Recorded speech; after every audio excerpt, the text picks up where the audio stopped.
বদমাস আমার লোকে মস্করা করা, তাই না?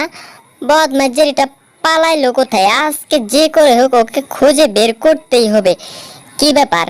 বদমাস যেটা এটি কি আট করেছে? আমি তো কিছুই বুঝতে পারতাছি না। ব্যাপারটা কি? এইগুলো তীরের মতো কি আট করেছে? কিছুই তো বুঝতে পারতাছি না।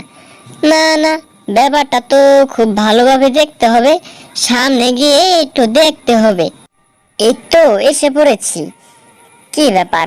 এইখানে তো কোনো কিচ্ছু দেখতে পারতাছি না। হ্যাঁ, এটা কি? এটা তো দেখতে একদম হুবহু আমার মতো। ব্যাপারটা কি?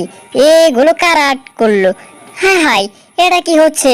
আমি তো সিঁড়ির মধ্যে একদম পড়ে যাচ্ছি। ওরে বাবা রে, হায় হায়, আমার তো হাড্ডি মাংস সব একদম গুঁড়ো গুঁড়ো হয়ে যাচ্ছে। বাবা রে বাবা, হায় হায়, সিঁড়িতে পড়তে, ওরে বাপ রে বাপ, সিঁড়ি দিয়ে পড়তে পড়তে তো আমার শরীর একদম রোবটের মতো হয়ে গিয়েছে।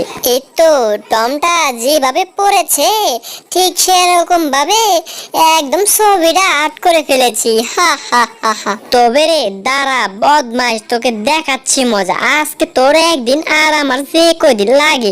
আরে টম, তুমি আমারে কি দেখাবা? এই তো তোমার মুখের ভিতরে কালো কালি লাগিয়ে দিয়েছি।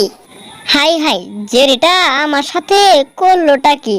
আমার তো পুরা মুখে একদম কালো কালি লাগিয়ে দিয়েছে।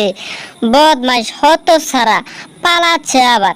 দাঁড়া বলছি, দাঁড়া, পালাচ্ছিস কোথায়? এই তো এসে পড়েছি, দরজাটা খুলে তোকে ধরতে। ওরে বাবা রে বাবা, হাই হাই, এটা কি হলো? আমার তো পুরা শরীর একদম স্যাপটা হয়ে গিয়েছে। বদমাইশ, পালিয়ে যাবি কোথায়? আজকে তোকে এই গর্তের ভিতরে ঢুকে একদম ধরেই ছাড়বো। এই তো এসে পড়েছি। দাঁড়া বলছি, দাঁড়া, কোথায় পালাচ্ছিস?